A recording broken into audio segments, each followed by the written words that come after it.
اور فضل اور سچائی سے معمور ہو کر ہمارے درمیان رہا، اور ہم نے اس کا ایسا جلال دیکھا جیسا باپ کے اکلوتے کا جلال۔ تو ثابت یہ ہوا کہ یہ کلام جو ہے یہ خدا کا اکلوتا بیٹا ہے۔ یہ کلام خدا کا بیٹا یسوع مسیح ہے۔ مسیح اپنی پیدائش سے قبل کیا تھا؟ وہ کلام تھا، اور اسی آیت کا آخری حصہ بیان کرتا ہے کہ وہ خدا تھا۔ اس دنیا میں بہت سارے لوگ اس بات پر بحث مباحثہ کرتے ہیں کہ جب وہ کلام تھا تو پیدا ہونے کے بعد کیا وہ کلام تبدیل ہوا، اور اگر وہ کلام خدا تھا تو پیدا ہونے کے بعد اس کی حالت میں کچھ تبدیلی آئی؟ اس کا جواب خدا کا بندہ پالوس رسول بڑے واضح الفاظ میں عبرانیوں کو خط لکھتے ہوئے یہ کہتا ہے کہ یسوع کل، یعنی ابتدا میں، شروع میں، پیدا ہونے سے پہلے، کل، آج، مجسم ہونے کے بعد، اور پھر اپنا کام پورا کرنے کے بعد، اور اس زمین پر سے آسمان پر جانے کے بعد، یسوع کل، آج اور ابد تک یکساں ہے۔ وہ جو خدا تھا وہ خدا ہے، اور آنے والے وقتوں میں بھی وہ خدا ہوگا۔ اس کی حالت میں کوئی تبدیلی نہیں، کیونکہ وہ ذات الہی کے ساتھ تھا، ساتھ ہے اور ساتھ ہوگا۔ کتاب مقدس یہ بیان کرتی ہے کہ وہ جی اٹھنے کے بعد جب گیا تو باپ کے دائیں ہاتھ جا کر بیٹھ گیا۔ اس وقت بھی وہ باپ کے ساتھ ہے، اور اس کے ساتھ ساتھ اس آیت کا اگلا حصہ بیان کرتا ہے کہ یہی ابتدا میں خدا کے ساتھ تھا۔ جب کچھ نہیں تھا تو کلام خدا کے ساتھ تھا۔ اور تیسری آیت بیان کرتی ہے کہ سب چیزیں اس کے وسیلہ سے پیدا ہوئیں، خواہ وہ زمین کی ہوں، خواہ وہ آسمان کی ہوں، خواہ وہ حال کی ہوں، خواہ وہ استقبال کی ہوں۔ ساری چیزیں، سب چیزیں اس کے وسیلہ سے پیدا ہوئیں۔ آپ جو کلام کو سن رہے ہیں، آپ بھی اس کے وسیلہ سے پیدا ہوئے ہیں۔ میں جو آپ کو پیغام دے رہا ہوں، میری ہستی، میری ذات بھی اسی کے وسیلہ سے پیدا ہوئی ہے، اور جو کچھ ہم اپنی ذات میں، اپنی زندگی میں رکھتے ہیں، خوبیاں، قابلیتیں، وہ بھی اسی کے وسیلہ سے ہیں۔ آمین، پریز دی لارڈ، ہاللیلویا۔ خداوند کی تعریف ہو کہ سب چیزیں اس کے وسیلہ سے پیدا ہوئیں، جو کلام تھا، جو خدا کا کلمہ تھا، جو اس دنیا کے اندر آ کر مجسم ہوتا ہے۔ سب چیزیں اس کے وسیلہ سے پیدا ہوئی ہیں، اور کتاب مقدس میں لکھا ہے اس میں سے کوئی چیز بھی اس کے بغیر پیدا نہیں ہوئی۔ اور اس کلام میں لکھا ہے اس کلام میں زندگی تھی، اور وہ زندگی آدمیوں کا نور تھی۔ یہاں میں ایک چھوٹی سی بات کرنا چاہوں گا اس سے پہلے کہ آگے بڑھوں۔ کلام کی مختلف حالتیں ہیں جو ہم دیکھتے ہیں۔ ایک کلام وہ ہے جس کا ذکر یہاں پر آیا ہے۔ یہ کلام خدا کا بیٹا یسوع مسیح ہے جو مجسم ہوا۔ ایک کلام یہ ہے جو لکھا ہوا کلام ہے۔ یہ کلام، لکھا ہوا کلام جو ہم تک نبیوں کے وسیلہ سے پہنچا، خداوند کے رسولوں کے وسیلہ سے پہنچا، خدا کے معتبر لوگوں کے وسیلہ سے پہنچا۔ اور ایک کلام یہ ہے جو ہم ایک دوسرے کے ساتھ کرتے ہیں خدا کے روح کی ہدایت میں۔ روح القدس ہمیں مجبور کرتا ہے کہ ہم اس کلام کو جو خدا سے ریسیو کرتے ہیں وہ دوسرے لوگوں تک لے کر جائیں۔ اور یاد رکھیں، کلام کی تینوں حالتیں ہی ہمارے لیے زندگی کا باعث ہے۔ اس دنیا کے اندر جب کلام لکھا گیا، لوگوں نے مشکل ترین حالات کا سامنا کیا، اور آج بھی جب کلام لوگوں تک پہنچایا جاتا ہے تو آسان نہیں ہے۔ بہت سارے ہمارے دوست، بھائی، خدا کے خادمین پرسیکیوشن کا شکار ہوتے ہیں، اور وہ خوشی سے مصیبتیں جھیلتے ہیں کیونکہ ان کو کلام کی خدمت کرنا ہے۔ اس کلام کو دینے کے لیے آج خدا نے مجھے ذمہ داری دی ہے، اور آپ کو سننے کے لیے ذمہ داری دی ہے۔ میں کہوں گا کہ آپ اس کلام کو غور سے سنیے۔ ہم آگے بڑھتے ہیں، اور لکھا ہے اس کلام میں زندگی تھی جو خدا کے ساتھ تھا، جو خدا تھا۔ یہ کلام ایسا ہے، لکھا ہے کہ جو زندگی اس میں تھی، وہ زندگی آدمیوں کا نور تھی، اور نور تاریکی میں چمکتا ہے۔ نور کا یہ کام ہے کہ وہ تاریکی میں چمکتا ہے۔ گویا سورس کون ہے، وسیلہ کون ہے؟ وہ خداوند یسوع مسیح ہے۔ جو کلام ہے اس میں زندگی تھی، اور وہ زندگی آدمیوں کا نور تھی، اور وہی ہے جو لوگوں کو روشنی تک لے کر آتا ہے، لوگوں کو نور کے وسیلہ سے راہ تک لے کر آتا ہے۔ اس کے بغیر کوئی کہہ نہیں سکتا، دعویٰ نہیں رکھ سکتا کہ میں دنیا کا نور ہوں۔ نور تاریکی میں چمکتا ہے، اور لکھا ہے تاریکی نے اسے قبول نہ کیا۔ دیکھیں، تاریکی کا اپنا کام ہے، نور کا اپنا کام ہے۔ یہ نور کون ہے؟ نور خدا کا بیٹا یسوع مسیح ہے۔ تاریکی کون ہے؟ دنیا۔ دنیا نے اسے قبول نہ کیا۔ اور لکھا ہے ایک آدمی یوحنا نام موجود ہوا، جو خدا کی طرف سے بھیجا گیا تھا۔ یہاں بتانا چاہتا ہوں کہ نبی، پیغمبر، رسول، خادم، خدمت کرنے والے اپنی طرف سے نہیں بولتے، بلکہ خدا کی طرف سے بولتے ہیں اور خدا کی طرف سے آتے ہیں۔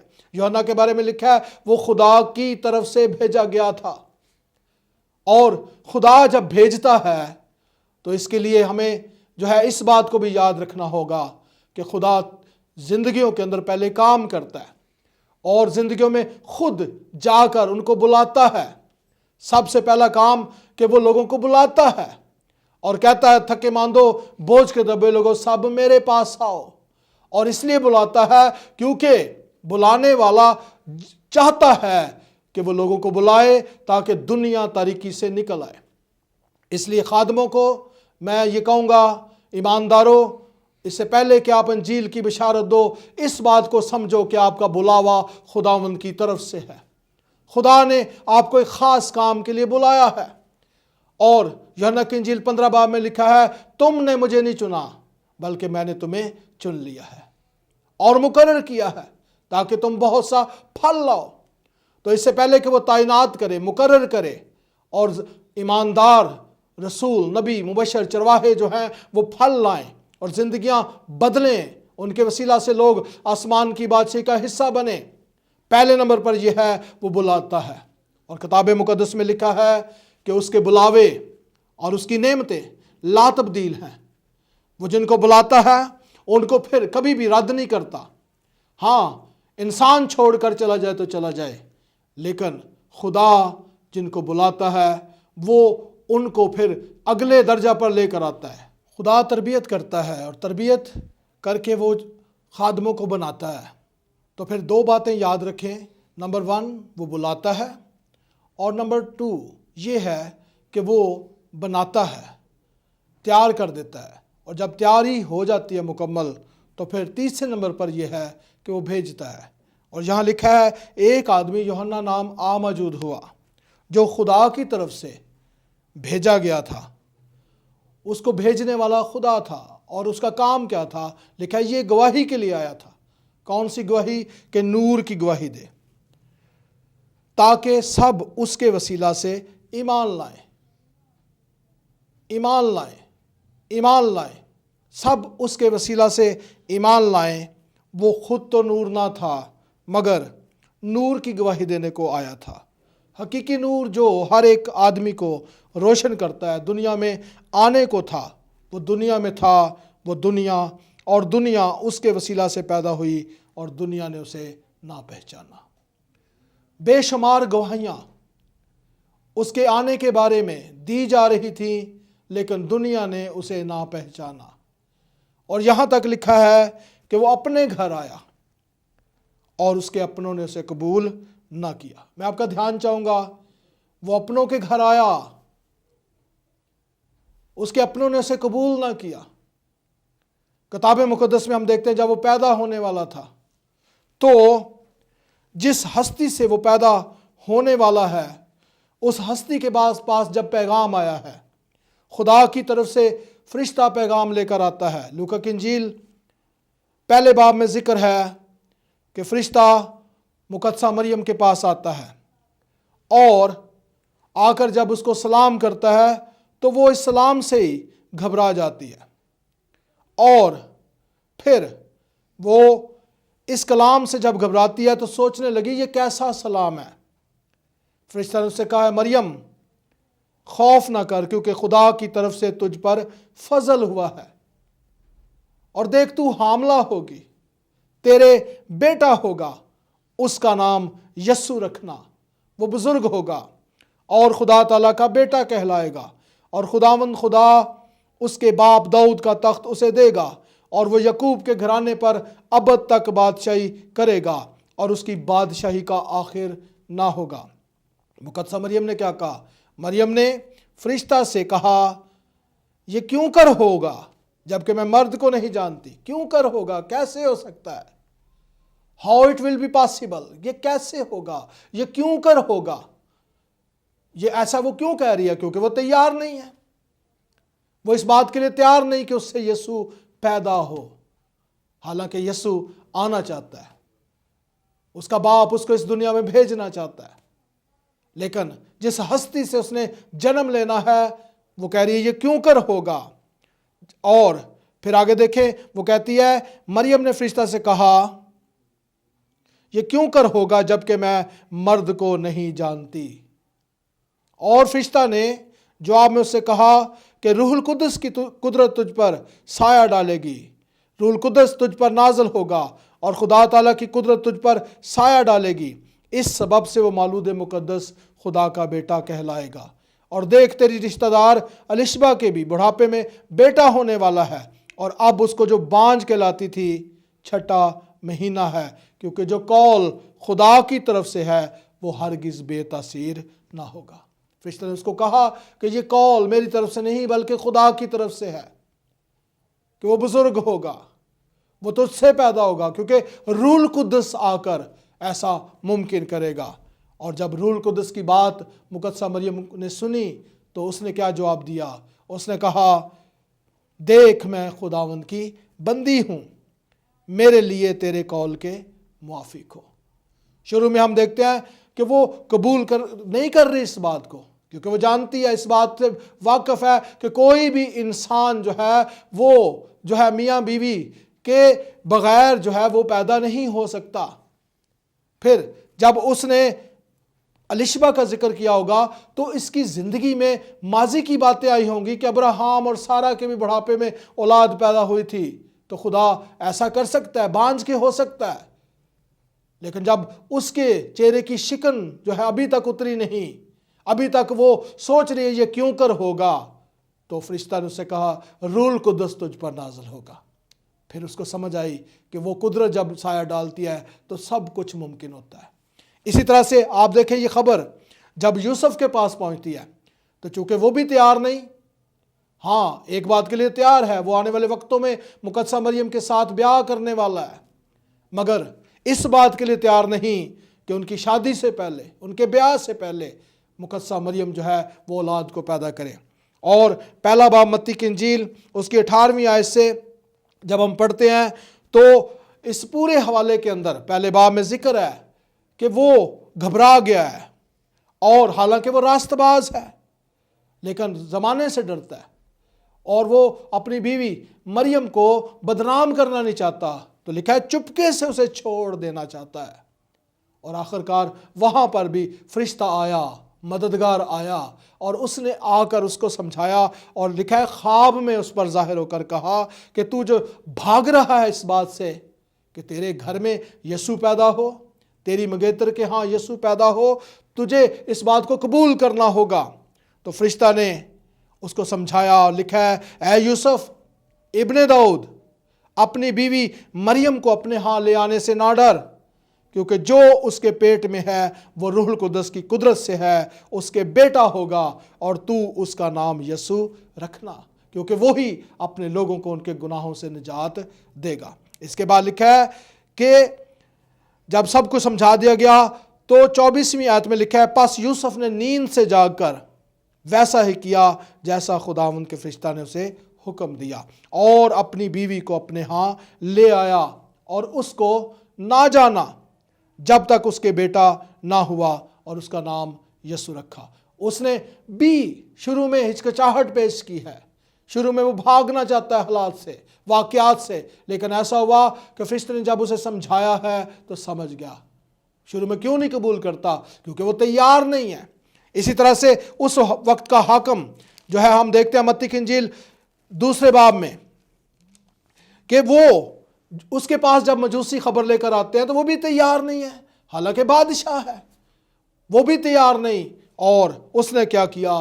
اس نے اپنے تخت و تاج کی فکر کرتے ہوئے، کیونکہ مجوسیوں کے وسیلہ سے خبر ہوئی تھی کہ ہم بادشاہ کا ستارہ دیکھ کر آئے ہیں۔ جب ہیرودیس بادشاہ کو خبر پہنچی کہ بادشاہ پیدا ہونے والا ہے تو اسے اپنے تخت و تاج کی پڑ گئی، حالانکہ وہاں پر جو بزرگ تھے، قوم کے سب سردار کاہن اور فقی جو ہیں جمع ہو کر اس کو بتاتے ہیں کہ یسوع مسیح کی پیدائش جو ہے وہ یہودیہ کے بیت لحم میں ہونی چاہیے، اور کیونکہ نبی کی معرفت لکھا ہے 2 باب کی 5ویں آیت متی کی انجیل میں لکھا ہے اے بیت لحم یہودا کے علاقے، تو یہودا کے حاکموں میں ہرگز سب سے چھوٹا نہیں، کیونکہ تجھ میں سے ایک سردار نکلے گا جو میری امت اسرائیل کی گلہ بانی کرے گا۔ یہ پیغام اس وقت کے سرداروں نے بھی دے دیا، حاکموں نے بھی دے دیا، اور فقیہوں نے بھی دے دیا، لیکن ہیرودیس نے اس پیغام کو قبول نہیں کیا۔ اور دیکھیں وہ آگے چل کر وہ کہتا ہے کہ جب تم جاؤ اور جا کر ڈھونڈو، اور اگر وہ بچہ مل جائے تو مجھے پھر آ کر خبر دینا۔ لیکن ہوا کیا کہ جب مجوسیوں کی رہنمائی فرشتہ نے کی اور وہ دوسری راہ سے اپنے گھروں کو چلے گئے تو ہیرودیس بادشاہ غصے میں آیا اور اس نے اپنے علاقہ کے اندر 2 سال کے بچوں کو مروا دیا۔ اس پورے شہر کے اندر ایک بڑا کوہرام مچ گیا، بڑا واویلا مچ گیا، کیونکہ لکھا ہے راما میں آواز سنائی دی، رونا اور بڑا ماتم، راخل اپنے بچوں کو رو رہی ہے اور تسلی قبول نہیں کرتی۔ یہ سب کچھ کیوں ہوا؟ کیونکہ ہیرودیس نے مجوسیوں کے پیغام کو قبول نہیں کیا، اس نے یسوع کے آنے کی خبر کو قبول نہیں کیا۔ اسی طرح سے جب ہم دیکھتے ہیں یسوع مسیح پیدا ہو گیا تو آج تک یہودی اس کو قبول نہیں کر رہے، یہاں تک کہ جس وقت وہ زمینی خدمت کرتا تھا تو یسوع مسیح کی مصلوبیت کا باعث بھی وہ لوگ اسی لیے بنے کیونکہ انہوں نے یسوع کو قبول نہیں کیا۔ تو میں یہ کہوں گا اس کرسمس کے موقع پر آپ جو کلام سن رہے ہو، خدا کی آواز سن رہے ہو، اس پیغام کو سن رہے ہو، آپ سے میں درخواست کروں گا کہ قبول کرو کہ یسوع ہی نجات دہندہ ہے۔ قبول کرو کہ وہ اس لیے آیا تاکہ لوگ زندگی پائیں اور کثرت کی زندگی پائیں، کیونکہ یوحنا کی انجیل 3 باب کی 16 آیت میں لکھا ہے کہ وہ خدا نے دنیا سے ایسی محبت کی کہ اس نے اپنا اکلوتا بیٹا بخش دیا تاکہ جو کوئی اس پر ایمان لائے، یعنی قبول کر لے، ہلاک نہ ہو بلکہ ہمیشہ کی زندگی پائے۔ اس لیے میرے پیارے بھائیوں بہنوں، میں آپ سے کہوں گا خداوند کو قبول کریں۔ ایک پنجابی گیت گایا کرتے تھے، یسوع نو قبول کر زندگی تو پاویں گا، جے نہ کرے توبہ سیدھا دوزخاں نو جاویں گا۔ ان لوگوں کے لیے ہلاکت ہی ہلاکت ہے جو یسوع کو قبول نہیں کرتے، اور اس کو قبول کرنے کا بہت بڑا فائدہ ہے۔ لکھا ہے جتنوں نے اسے قبول کیا اس نے خدا کے فرزند بننے کا حق بخشا۔ جب ہم یسوع کو قبول کرتے ہیں تو پھر ہم خدا کے فرزند بن جاتے ہیں، اور لکھا ہے وہ نہ خون سے، نہ گوشت سے، نہ جسم کے ارادہ سے، بلکہ خدا سے پیدا ہوئے۔ تو وہ لوگ خدا سے پیدا ہوتے ہیں جو یسوع کو قبول کرتے ہیں۔ اس لیے میں یہ کہوں گا اس کرسمس پر آپ یسوع کو قبول کیجئے۔ خداوند آپ کے ساتھ ہو۔ میری طرف سے اور میرے خاندان کی طرف سے اور یونائٹڈ چرچز کونسل کی طرف سے اور گریٹ ہارویسٹ ویژن منسٹری کی طرف سے آپ سب کو ہیپی کرسمس۔